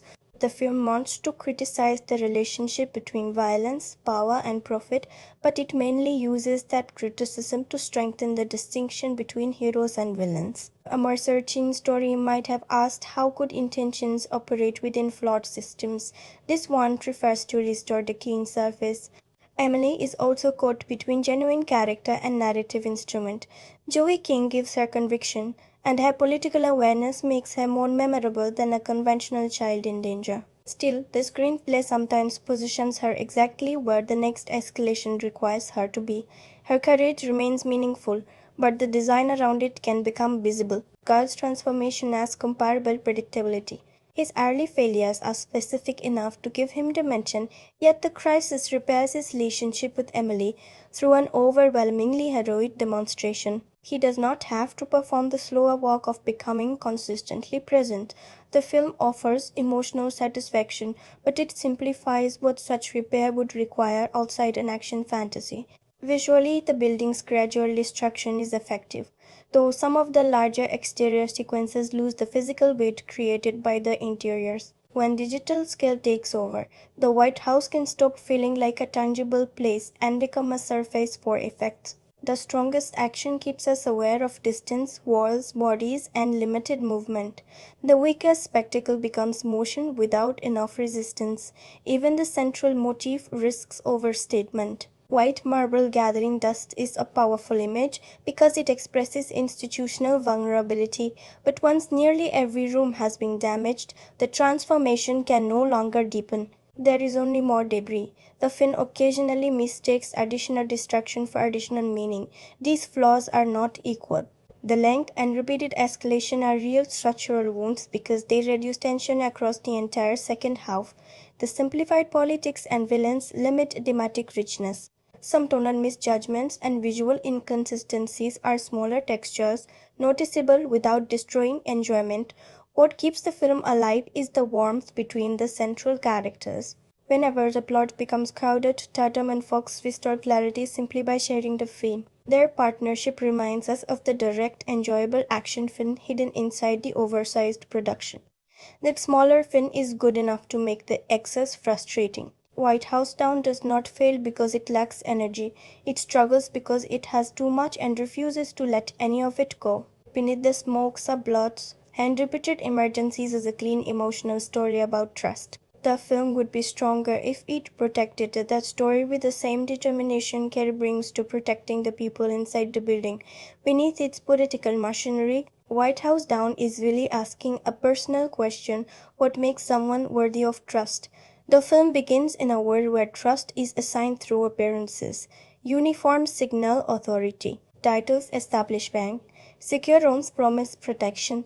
The White House itself projects permanence through white stone, symmetry, and ritual. Everything looks organized because everyone has been taught how to read the surface. Then the surface fails. People with proper access betray their responsibilities. Protective spaces become traps. Officials possessing legitimate power make decisions using incomplete information. A man rejected as unreliable becomes the person whose actions can be trusted most. And a crisis does not simply reverse the character's fortunes. It exposes the difference between looking dependable and choosing dependability when it costs something. For Cale, the difference is painfully intimate. He loved Emily before the attack, but love has not automatically made him a reliable father. He appears when he wants to repair the relationship, yet she remembers the times when he did not. The film understands something simple and true here. Affection is a feeling, while trust is a pattern. Cale cannot change the past during one terrible day. What he can change is his behavior when living would be easier. His heroism matters emotionally because it is sustained. He keeps choosing responsibility after the first brave act, after recognition becomes irrelevant, and after the danger grows larger than the job he wanted. The fantasy is exaggerated, but the feeling is recognizable. Most people will never be asked to protect a president inside a besieged building. Everyone, however, eventually encounters a moment when words about who they intend to be become less important than what they repeatedly do. Trust is built when action and promise begin matching. Sawyer's journey explores the same idea at an institutional scale. He holds the presidency, but the title alone cannot preserve his authority once the protective structure collapses. He has to demonstrate what the office means through choices involving other lives. His political idealism becomes credible only when he remains committed to it under pressure. The film therefore treats leadership as a form of moral exposure. The higher the office, the more people are affected by the fear of the person occupying it. Sawyer is frightened, but the story distinguishes fear from cowardice. Courage does not require emotional invulnerability. It requires refusing to let fear become the only voice making the decision. This connects to the film's recurring use of enclosed and open space. Inside the White House, characters move through rooms that separate public authority from private humanity. Offices, ceremonial chambers, residential spaces, and security areas create different versions of the presidency. Sawyer's identity changes slightly in each one. As those divisions break down, the human being and the office can no longer remain separate. He becomes most presidential when he appears least protected by the visual language of the presidency. Dust on his clothes does not reduce his authority. It removes the distance between authority and consequence. Emily carries another form of belief. She sees political history not as a list of dead facts, but as evidence that individual choices can become part of something larger. Her fascination with the White House may appear innocent, yet the film never treats it as meaningless. She believes symbols matter because they can remind people of principles. The adults complicate that belief. Some use patriotic imagery to conceal private motives, others follow protocol even when judgment is required. The attack fills the building with people claiming to defend the nation while acting against the values the building represents. Emily's presence asks whether civic belief can survive that hypocrisy. The film's answer is hopeful. A symbol does not become worthless because someone misuses it. Its meaning depends on the actions people attach to it. This is why the White House can be damaged without the film treating democracy itself as destroyed. Marble is not the ideal. It is only a surface on which the ideal has been projected. The changing whiteness of the building makes that distinction visible. At first, white suggests purity, authority, and stability. During the attack, every dark mark appears as contamination. By the end, however, the damaged surface means something different. It has become evidence of survival. Perfect whiteness can only represent an institution that has never been tested. Dust reveals history happening in the present. Cracks show where pressure was absorbed. The building loses visual innocence but gains emotional truth. That transformation applies to Cale as well. He does not become worthy by proving that Carol's assessment was false. He becomes worthy by accepting that it was true and acting differently. His imperfections remain part of him. Like the damaged architecture, he earns trust not through untouched purity, but through what he does after failure has become visible. Grief forms the darker mirror of this idea. Several motives within the conspiracy grow from loss that has been allowed to harden into resentment. The film does not explore grief with great subtlety, but it recognizes how pain can distort responsibility. A person who feels abandoned by an institution may begin treating vengeance as justice. The danger appears when private suffering demands public destruction as compensation. Grief says something precious was lost. Vengeance insists that more must be lost until the world feels balanced. The film rejects that equation. Additional suffering cannot restore the person or meaning that disappeared. This is why Sawyer's commitment to peace matters thematically even when the politics are simplified. He imagines leadership as an effort to interrupt inherited cycles of violence. His opponents interpret restraint as weakness because conflict supports their emotional or material interests. The struggle is not merely over presidential survival. It is over whether power exists to preserve itself or reduce the need for force. The film's military-industrial concerns emerge from this tension. Systems built around permanent threat can become dependent on the continuation of threat. People may speak the language of national protection while fearing what peace would remove from their status, identity, or profit. Again, White House Down presents the issue in broad action movie terms, yet the human resonance reaches beyond politics. We all build identities around certain conflicts. Sometimes the struggle becomes so familiar that resolution feels like losing part of ourselves. Anger can provide direction, grievance can create community. Letting go may require imagining a self no longer organized around the wound.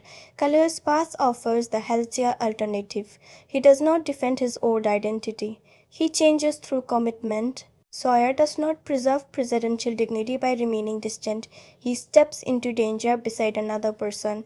Emily does not protect her belief by ignoring corruption. She acts according to the values she believes the symbol should hold. The film also understands that institutions are neither entirely abstract nor entirely physical. They are repeated human behaviors. A security system functions because people honor responsibility. A democracy functions because individuals accept limits, consequences, and duties larger than personal advantage. When enough people abandon those behaviors, the building can remain standing while the institution has already failed. The reverse is also possible. A building can be shattered while the values associated with it survive through action. This is the film's central optimism. Systems may be vulnerable, but meaning can move into people when official structures collapse. Think about what that means beyond the spectacle. We often rely on visible signs to tell us that something is safe. A title, a uniform, a polished workplace, a confident voice, an impressive room. Those signs can be useful, but they are never the final proof. Character appears over time, especially when performance becomes difficult to maintain. The same is true of our own identities. Saying that we are loyal, responsible, peaceful, or brave creates an image. Living those qualities requires choices that may be inconvenient, unnoticed, or costly. The white surface is the version of ourselves we present. The dust is what life eventually places upon it. White House Down believes the dust does not have to ruin us. It can reveal us. That is why the emotional center is not the restoration of an untouched monument. It is the possibility that damaged people and institutions can become more honest after their weakness has been exposed. Cale cannot return to the father he might have been. Sawyer cannot make authority invulnerable. Emily cannot preserve a perfectly innocent vision of her country. They can only decide what their ideals mean after the polished image has broken. The film expressed that thought through enormous action, broad humor, and uncomplicated morality, but the feeling beneath it is quiet. Trust is not the absence of damage. It is what remains reliable when damage arrives. That belief in revelation through destruction sits at the center of Roland Emmerich's filmmaking identity. Across his career, he has repeatedly taken structures that appear permanent and placed them under impossible pressure. Cities split, monuments fall, weather overwhelms technology. Extraterrestrial force challenges military power. The scale changes, but the underlying gesture remains similar. Civilization becomes visible when its protective surface breaks. In Independence Day, destruction transforms globally recognized landmarks into immediate emotional images. In The Day After Tomorrow, climate catastrophe turns familiar cities into environments their inhabitants no longer understand. In 2012, nearly every structure associated with human stability becomes temporary. Emmerich is fascinated not simply by collapse, but by the moment confidence disappears from a system. White House Down continues that fascination while compressing it. The world is not ending, Washington remains outside the gates. The primary disruption is concentrated within one building, allowing Emmerich to treat architecture with greater intimacy. We do not only watch a famous exterior receive damage, we move through rooms as their purpose changes. This makes the film a continuation rather than a departure, but the author's Cale reveals something useful about his instincts. Emmerich does not destroy monuments because he feels nothing toward them. He destroys them because cultural affection gives the image power. A meaningless building collapsing is debris. A symbol collapsing becomes drama. His films often begin by establishing systems of control. Governments possess procedures. Scientists have models. Military institutions have chains of command. Families have routines. These systems initially appear separate, yet disaster forces them into contact. Expertise matters, but official certainty is usually incomplete. Survival depends on people who can act beyond the limitations of their assigned role. John Cale belongs naturally within this pattern. He is close enough to authority to understand its procedures, but far enough outside it to improvise. Emmerich repeatedly favors characters who occupy that middle space. They are not completely ordinary because the plot requires unusual competence. They are not fully empowered because institutional distance makes their choices dramatically meaningful. President Sawyer represents another recurring Emmerich idea. Leadership becomes legitimate through human connection rather than command alone. In his world, authority figures earn respect when they listen, cooperate, and accept personal risk.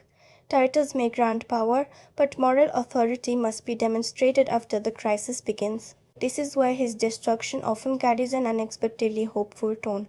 This surface spectacle may appear cynical, another city ruined, another symbol shattered, but the emotional structure is usually sincere. Catastrophe strips away divisions and creates the possibility of cooperation.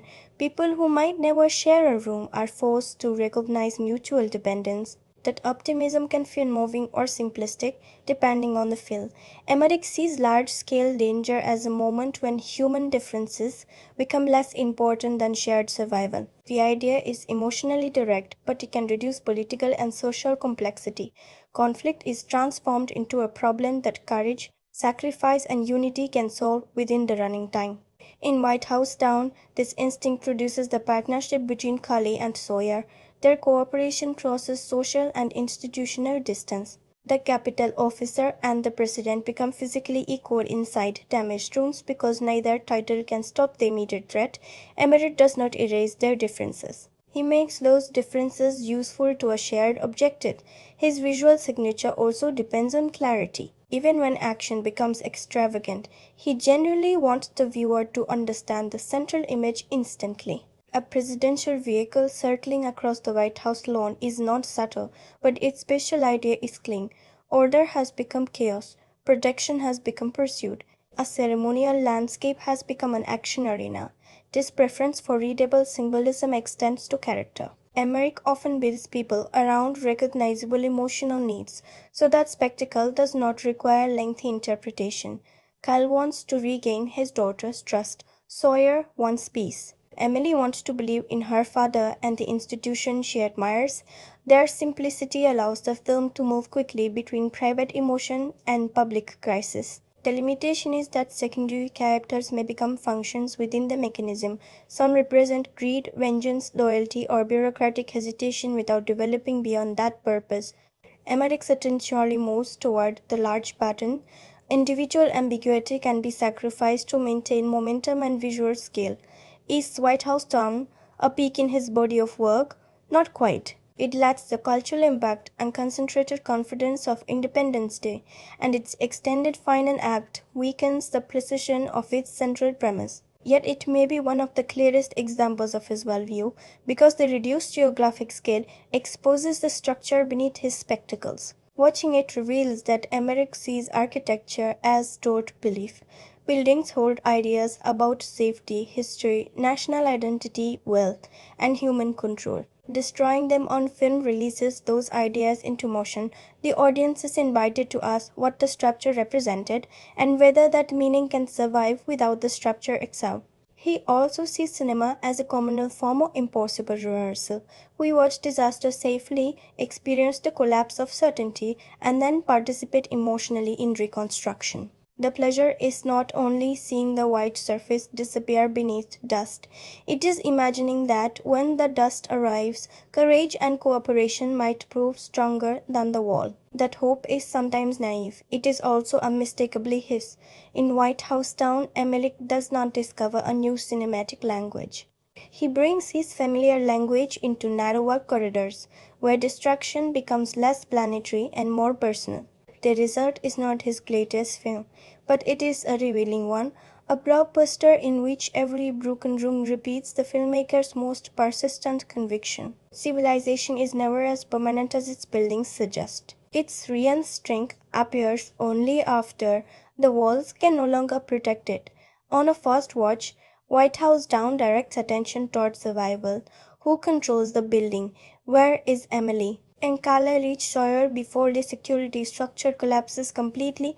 The pace encourages immediate questions because every corridor appears to contain another obstacle. On a second watch, the architecture of trust becomes more visible than the architecture of danger. The early scenes now feel filled with people presenting carefully controlled versions of themselves. Dahl presents the capable professional he wants Carol to recognize. Officials present confidence because confidence is part of their function. Security personnel move through familiar procedures without questioning the assumptions beneath them. Emily presents knowledge as a way of protecting her disappointment in her father. Once you know where each character's loyalty leads, those surfaces become expressive. A courteous gesture may feel calculated. A statement about duty can carry a second meaning. The camera's attention to particular officials no longer appears purely functional. Familiarity becomes a form of foreshadowing. This does not mean the film hides an elaborate trail of clues worthy of a mystery. Its revelations are broad enough that experienced viewers may anticipate several of them. The rewatch value comes less from solving the conspiracy and more from observing how the performances preserve ambiguity until the plot is ready to remove it. The opening flight over Washington changes most beautifully. At first, it establishes scale, presidential personality, and the polished image of national authority. Seen with knowledge ordained, it becomes part of a circular movement. The film begins above the city because height suggests control. What follows forces every major character down into enclosed, damaged spaces where authority has almost no physical meaning. The contrast makes the open sky feel temporarily innocent. Emily's enthusiasm also gains emotional weight. During the first viewing, her knowledge supplies exposition and makes her presence inside the White House plausible. On rewatch, her attention feels like preparation. The film has told us that she notices details, understands symbolism, and believes action can matter. Her later courage grows from qualities visible before the crisis rather than appearing only because the climax needs them. Kai's interview with Carol becomes even stronger. The first time, it functions as rejection before redemption. The second time, it reveals exactly what his arc must accomplish. Carol does not say that he lacks courage. She questions his consistency and seriousness. The crisis will never truly answer whether he deserved the job that morning. It answers whether he can begin becoming the person he claimed to be. Small gestures between Cale and Emily therefore carry more sadness. He tries to create connection through access, excitement, and promises. She wants evidence of presence. Knowing how far he will go later makes those early failures feel less like setup and more like a painful measure of distance. The White House tour gains another layer as well. Initially, its historical information provides likeness before the attack. On rewatch, every carefully preserved room becomes a before image. You notice the clean symmetry, polished objects, uncluttered floors, and calm movement because you remember what those surfaces will become. The film's visual design begins anticipating damage through perfection. The cleaner a room appears, the more dramatically smoke and debris will transform it. White is not merely the color of the building, it becomes a cinematic canvas prepared to record impact. The attacker's early movement is easier to follow when surprise no longer dominates. Their control depends on timing, access, and the institution's confidence in its own routines. The precise logistics may still require generous suspension of disbelief, but the thematic pattern becomes clearer. The system is defeated because it cannot imagine betrayal wearing a familiar face. Sawyer's lighter moments also play differently. On first viewing, humor makes him accessible and helps establish the body dynamic.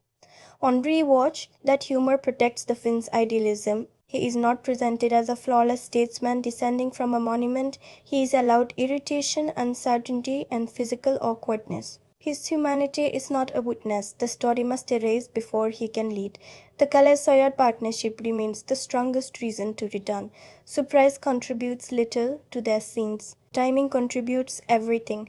Knowing where the exchange is heading allows you to notice how gradually control passes between them. Cale leads when immediate survival is required. Sawyer leads when a choice carries wider political consequence. By the time they move almost instinctively together, the film has quietly taught them each other's language. Not every element improves. The prolonged final act can feel even longer when its turns are already known. Repeated escalations lose the uncertainty that helped them on first viewing, and some explanatory command room scenes become more visibly mechanical. Once a suspense disappears, structural excess has nowhere to hide, yet the movie's warmth becomes easier to appreciate. Removed from the demand to discover what happens next, you can see how carefully the central performances keep returning the spectacle to affection, trust, and shared responsibility. So the film loses some urgency on rewatch but gains coherence. the conspiracy becomes less surprising, while the emotional pattern becomes more legible. Cale, Sawyer, Emily, and the building all begin behind polished surfaces. Pressure marks each one differently. By the final stretch, white no longer means innocence. It means something that has survived long enough to carry the evidence of what happened, and that meaning was present from the first clean frame, waiting beneath the surface, before White House Down. Action cinema had already learned that the safest looking building could become the most effective trap. Film belongs to the lineage of contained siege stories in which familiar architecture is transformed into hostile terrain and one isolated protector must move through it without institutional support. The clearest ancestor is Die Hard. The connection was recognized publicly when James Vanderbilt's screenplay first attracted industry attention, and the structural resemblance is unmistakable. Both films place an unofficial hero inside a building seized by an organized group. Both separate that hero from the person he most urgently wants to protect. Both turn floors, elevators, service areas, communications, and hidden movement into the grammar of suspense. Yet White House Down inherits the shape more readily than the discipline. The heart remains powerful because its location feels increasingly restrictive. Each injury and tactical choice makes movement harder. Emmerich's film expands where its predecessor contracts. The White House opens into lawns, underground passages, vehicles, command centers, aircraft, and threats extending beyond Washington. The scale is larger, but the claustrophobia is weaker. What White House Down gains is political symbolism. Nakatomi Plaza represents corporate modernity and wealth. The White House represents government, history, and national identity. Every damaged room, therefore, carries an idea beyond its physical function. Air Force One is the other major point of connection. That film places a president inside a high-tech symbol of American power and asks him to become physically active in his own rescue. It helped define the cinematic action president, a leader whose moral authority is proven through direct personal courage rather than speeches alone. President Sawyer enters that tradition, but Jamie Foxx changes its emotional temperature. Sawyer is not constructed as an invulnerable warrior occupying political office. He is intelligent, idealistic, occasionally awkward, and dependent on cooperation. His heroism grows through partnership. The film's fantasy is not that the president can defeat every threat alone. It is that power and ordinary competence can trust one another. This makes the buddy action tradition equally important. Cale and Sawyer belong to the history of mismatched partners whose differences create both friction and affection. One understands physical danger, the other understands political consequence. Humor emerges from their uneven status, but the crisis gradually makes them equals in responsibility. Where earlier buddy films often build relationships between two law enforcement figures, White House Down stretches the social distance almost to absurdity. A rejected Secret Service applicant and the president become companions inside a collapsing institution. That distance gives familiar banter a democratic fantasy. Leadership becomes accessible once ceremony disappears. The film also inherits the disaster movie tradition, including Emmerich's own work. Disaster cinema uses groups of characters to show how catastrophe moves through different levels of society. Scientists, officials, families, soldiers, and civilians experience the same event through different responsibilities. Here, the catastrophe is smaller geographically but similar structurally. Ken Sawyer carry the physical action. Emily and the hostages provide the civilian perspective. Carol and the command structure interpret events from outside. Political leaders confront succession and response. The editing treats the siege as a system whose consequences spread far beyond the building. Independence Day sits behind the film in another way. Both stories use attacks on American symbols to create images of vulnerability before restoring hope through cooperation. The earlier film looks outward toward a threat capable of uniting humanity. White House Down looks inward, locating the danger within domestic resentment, corrupted duty, and profit connected to conflict. That inward turn matters. Traditional action cinema often makes danger easier to understand by placing it outside the nation. Emmerich's film suggests that the more disturbing threat comes from people who know the institution, speak its language, and claim to be defending it. Patriotism becomes contested rather than automatically heroic. The movie also joins a long cinematic conversation about Washington as both real city and national stage. Political thrillers often present government buildings through shadow, secrecy, and procedural tension. Patriotic dramas present them as containers of democratic memory. Action films turn them into targets. White House Down combines all three modes without fully belonging to anyone. The tour scenes emphasize history. The conspiracy introduces distrust. The action converts official rooms into physical obstacles. The building remains a symbol, but the film keeps changing what kind of symbol it is. What does this film add to the tradition? Not a revolutionary structure. Its narrative inheritance is too visible for that. What it adds is tonal openness. It allows reverence and comedy to occupy the same space. It can utter the White House, question the people protecting it, damage it extensively, and still end with faith in what it might represent. It also places a child's civic belief at the emotional center of an adult action fantasy. Emily's attachment to history means the building is not valuable only because powerful people work there. It matters because younger generations are watching what adults do with the ideas they inherit.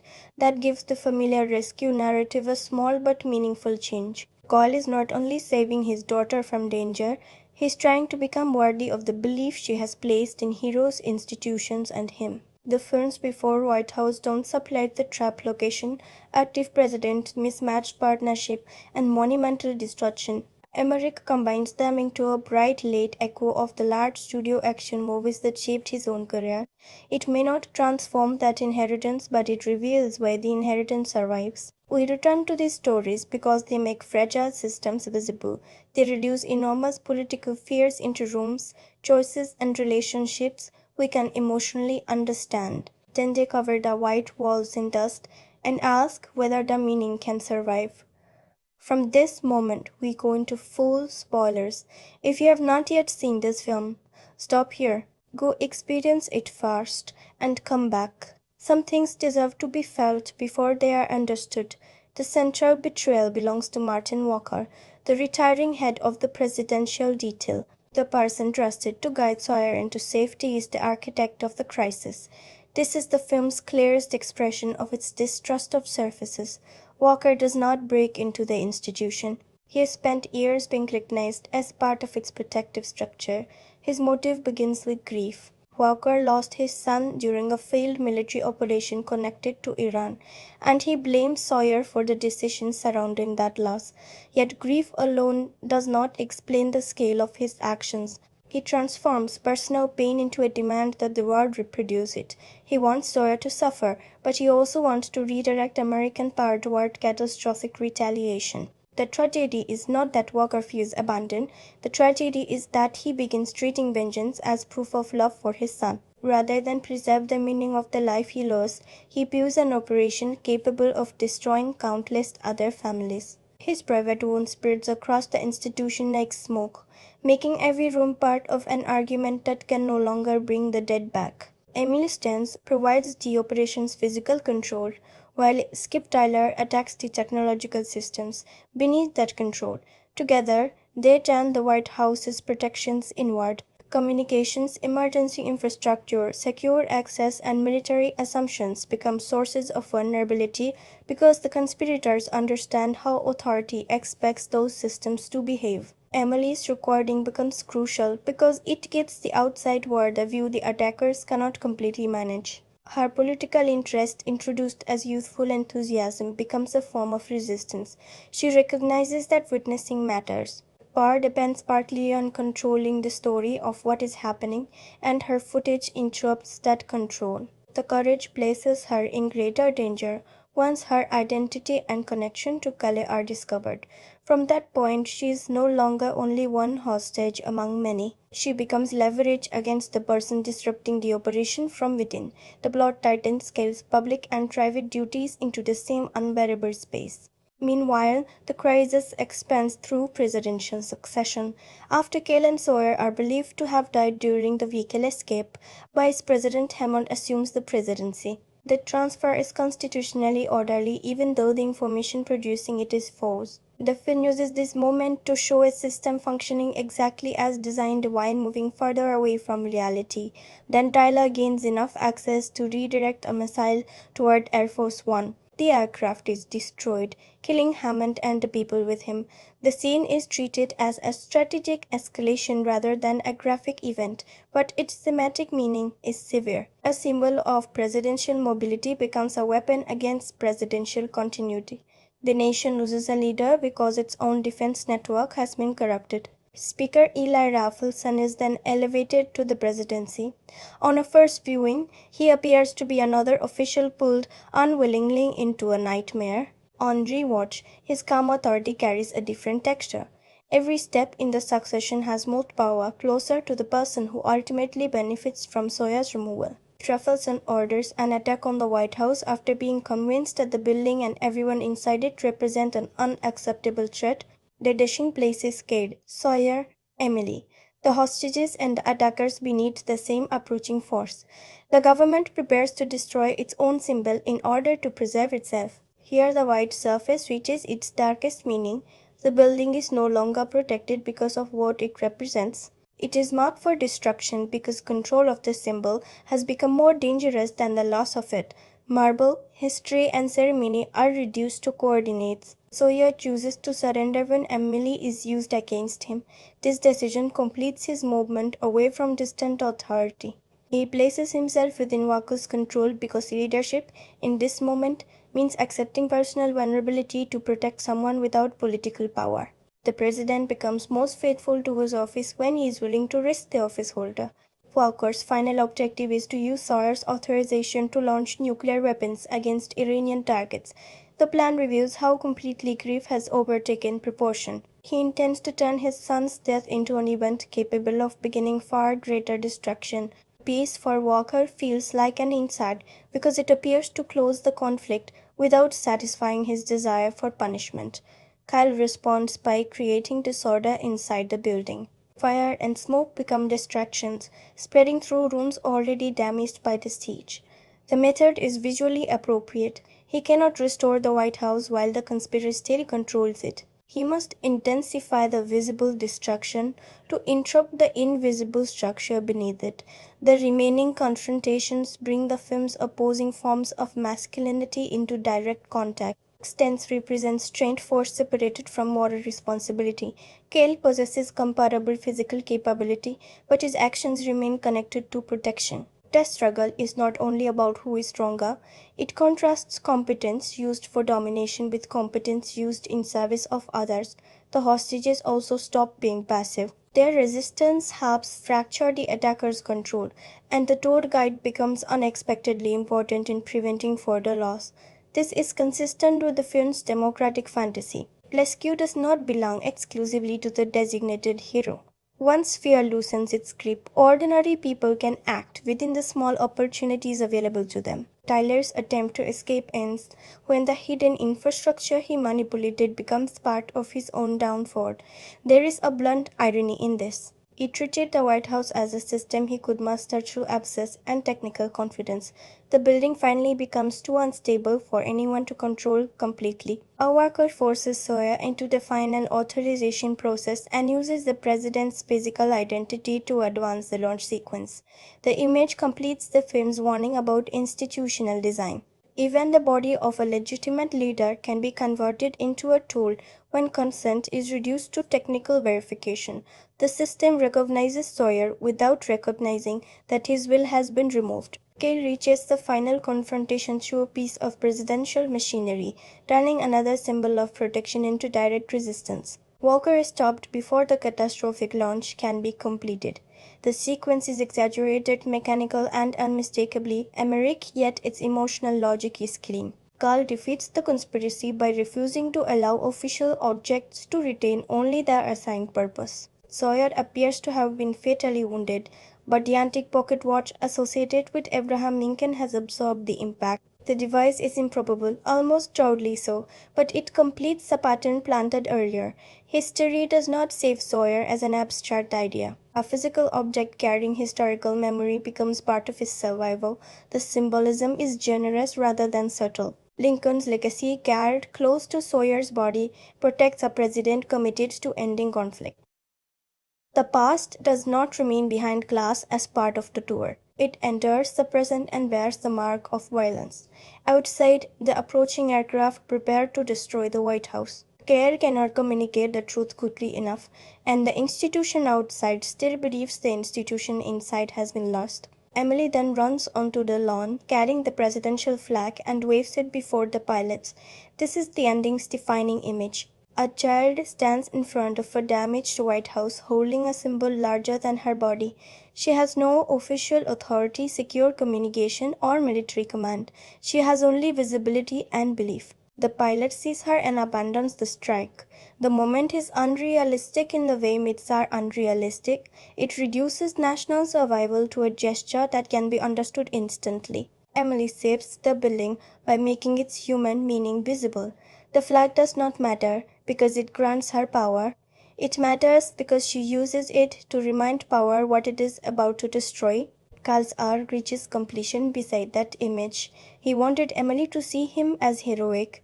By the end, he has seen her perform the act that prevents the final catastrophe. Their relationship is repaired through mutual recognition. She witnesses his dependability while he witnesses her courage. But the conspiracy contains one final layer. Carol and Cale identify Raffles' son as Walker's political partner, connected to interests threatened by Sawyer's peace initiative. Raffles' son has allowed the crisis to move him into the presidency while appearing too responsibly from outside. The reveal reframes the entire succession chain. The operation was not solely one father's vengeance. Walker's grief was useful to people seeking power and profit. Personal pain became the emotional fuel for a political plan. This does not absolve Walker. It shows how wounded people can be rerouted by systems that benefit from their anger. Cale and Sawyer expose Raffleson by allowing him to believe Sawyer is dead and that his version of events will prevail. Once his confidence removes caution, he reveals enough to confirm his involvement. The polished official surface finally cracks, and the respectable authority behind the attack is arrested. Sawyer then offers Cale the responsibility he had wanted at the beginning. The offer now means something different. Cale is not rewarded because he performed the image of a perfect candidate. He has demonstrated reliability through sustained action. The institution changes its judgment because he changed his behavior. The final helicopter flight mirrors the opening. Sawyer, Cale, and Emily rise above Washington after surviving the enclosed chaos below. News arrives that Sawyer's peace effort has gained international support in response to the crisis. The resolution is openly idealistic. An act intended to produce wider war instead strengthens the possibility of peace. There is no post-credits scene extending the story or preparing a franchise. The film closes its circle instead. Open air returns. The monuments remain. The White House below is damaged but standing. At the beginning, its whiteness suggested untouched authority. At the end, the same building carries smoke, cracks, and memory. It has lost the illusion of invulnerability without losing the ideals projected onto it. That is why Emily's flag matters more than the restored chain of command. The adults spend the film fighting over who possesses power. She reminds them what power is supposed to protect. And as the helicopter crosses the city once more, the film leaves us with its simplest conviction. Symbols survive not because their services remain perfect, but because someone still chooses to carry their meaning after the dust has settled. The moment that stays with me is Emily running onto the damaged lawn with the presidential flag in her hands. Not the larger confrontation before it, not the machinery, the vehicles, or the final exposure of the conspiracy. It is the sight of one child stepping into an enormous open space while destructive power approaches from above. The image should feel too sentimental. In another film it might. Yet here it feels honest because Emily has spent the entire story believing that symbols mean something. She entered the White House with facts, admiration, and the kind of civic hope adults often dismiss as innocence. By the time she reaches the lawn, she has seen how badly the people inside those institutions can betray what they claim to serve. She carries the flag anyway. That choice is what remains after reflection. Emily does not wave it because she believes every person in power is good. She already knows that is false. She waves it because corruption has not erased the meaning she wants the symbol to possess. Her belief has been wounded without becoming empty. There is something quietly moving in that refusal. Cale spends the film trying to become a hero in his daughter's eyes. He wants the uniform, the position, and the evidence that he belongs among the people trusted to protect the president. But the ending reverses his desire. Emily becomes the person whose courage he must witness. She cannot overpower anyone. She cannot explain the conspiracy to the pilots. She cannot access the command structure controlling what is about to happen. All she can do is stand where she can be seen and make one desperate gesture of belief. The aircraft turn away. I know the moment is improbable. I know the emotional design is visible. I know the film has arranged everything so that a child, a flag, a wounded monument, and an approaching attack can share one's frame. Yet awareness of that construction does not remove its effect. Sometimes cinema ends sincerity not by hiding its intentions, but by committing to them completely. That is why I would return to White House Down. Not because its plot becomes more convincing with time, and not because every action sequence improves on repetition. I would return for the warmth beneath the machinery. I would return for Tatum and Fox discovering an easy rhythm inside impossible circumstances. I would return for the strange pleasure of watching formal rooms become action spaces. And I would return for that final flap moving against smoke and damaged white walls. The film does not leave me with fear. Its threats are too exaggerated and its humor too persistent for that. It leaves something closer to guarded optimism. Institutions fail. People hide selfish motives behind respectable appearances.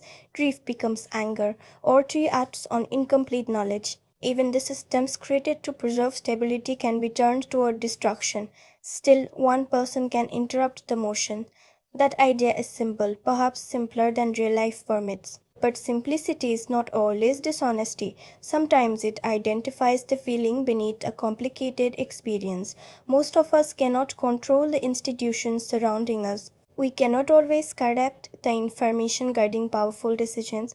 We can only decide whether we will continue carrying the values those institutions have failed to honor. The person most likely to carry this film is someone who misses the emotional clarity of large, self-contained action movies, someone willing to accept impossible events if the characters remain likable, someone who enjoys spectacle but needs warmth inside it, someone who can recognize political naivety and still respond to hope.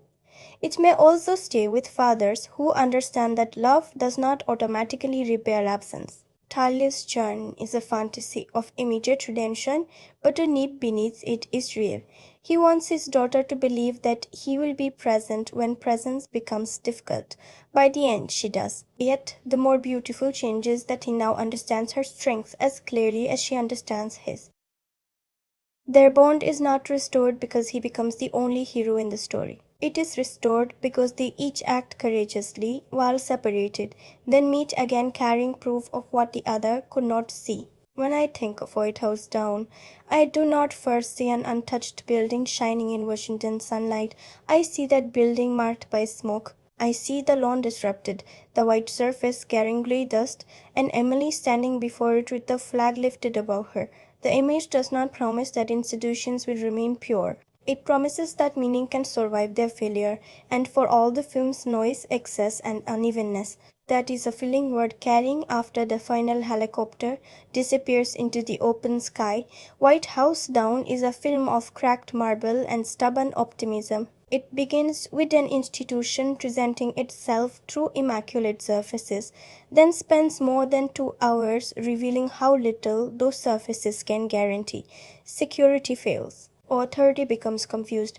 Loyalty is counterfeited. The most respectable figures are not necessarily the most trustworthy, and the man dismissed as unreliable becomes the person who refuses to abandon his responsibility. Its action is energetic, its sensual partnership is warm, and its belief in accessible heroism is difficult to resist. Channing Tatum gives John Cale enough vulnerability to keep his physical competence human. Jamie Foxx understands that President Sawyer becomes more engaging when presidential dignity is allowed to collide with ordinary fear, irritation, and humor. Joey King brings conviction to Emily, making her more than the object of a rescue. Together, they provide a generous emotional center. The film is at its best when it keeps them close to that center. Cale moving toward Emily, Sawyer adjusting to a world without ceremony, Emily acting on the belief that symbols still matter when the others protecting them have failed. These are clear, direct ideas, and Emmerich presents them with the skill of someone who trusts large images to carry simple feelings. The White House itself becomes the film's most expressive creation. It begins as a bright arrangement of history, symmetry, and controlled access. Each layer of damage changes its emotional meaning. White becomes grey, open rooms become traps. Objects preserved as memory are pulled into immediate danger. By the end, the building has lost the appearance of invulnerability, but it has gained evidence of survival. The problem is that the film does not know when enough has become enough. Its clean siege premise accumulates political mechanisms, additional threats, repeated climaxes, and explanations that weaken the urgency they are meant to increase. The final act keeps reaching for greater scale after the emotional stakes are already clear. Some villains remain more functional than human, and the political ideas are divided into such simple moral positions that genuine complexity rarely survives. That is why my rating remains 5 out of 10. The film earns that score because its likable partnership and sincere emotional imagery are strong enough to entertain, but its excessive length and crowded escalation prevent the experience from becoming as sharp as its premise. Who will love it most deeply? Someone who misses the self-contained studio action movie, one large crisis, two charismatic leads, a clear emotional objective, and no obligation to prepare an entire universe of sequels. If you enjoy the enclosed movement of the heart, the active presidency of Air Force One, and the monumental destruction associated with Emmerich, you will find familiar pleasures here. You may not connect with it if you need political thrillers to feel plausible, if comedy inside danger weakens tension for you, or if repeated escalation quickly becomes tiring. The film asks for patience with coincidence and acceptance of action logic that grows less realistic as the crisis expands. Its sincerity must matter more to you than its credibility. For most people, this is better suited to relaxed home streaming than a necessary theatrical experience. Its scale was designed for large screen, but its greatest strength is not visual enormity. It is the easy chemistry between Tatum and Fox, something that survives comfortably on any screen. It is worth owning only if you regularly return to glossy action films from this period or have a particular affection for Emmerich's style. Still, even at 5 out of 10, the film contains an image that reaches beyond the rating. Emily on the lawn, holding the flag before a wounded White House. The building behind her is no longer clean. Smoke has replaced ceremony, yet she stands there asking power to remember what it exists to protect. Perhaps that is the honest final thought. White House Down is more convincing as a gesture than as a system. Its politics are too neat, its plot too crowded, and its spectacle too prolonged. But its gesture is sincere. When the white walls can no longer promise safety, someone must step through the dust and carry the meaning into open air. Thank you for spending this time with me and for looking beyond the explosions into the fragile ideas beneath them. Films like White House Down remind us that even familiar action cinema can hold questions about trust, grief, parenthood, leadership, and the symbols people choose to defend. If this essay gave you a different way of seeing the film, leave a like and subscribe to the Cineflux. Your support allows this space to keep approaching cinema with patience, curiosity, and genuine feeling, and I would love to hear where you stand. Does the chemistry between Channing Tatum and Jamie Foxx overcome the film's structural problems for you? Do you read Emily's final act with a flag as emotionally earned, or does the moment push the film's idealism too far? And when you revisit White House Down, do you see an underrated action film, an enjoyable but excessive blockbuster, or a missed opportunity hidden inside a great premise? There is no single correct response. The most interesting films are not always the most perfect ones. Sometimes they are the films whose strengths and weaknesses remain invisible tension, like polished marble beneath a layer of grey dust. Thank you for bringing your attention, your memories, and your own relationship with cinema into this conversation. Until we meet again, keep noticing the images that remain after the noise has faded and the moments that continue speaking after the screen turns dark. That is the Cineflux. I will see you in the next one.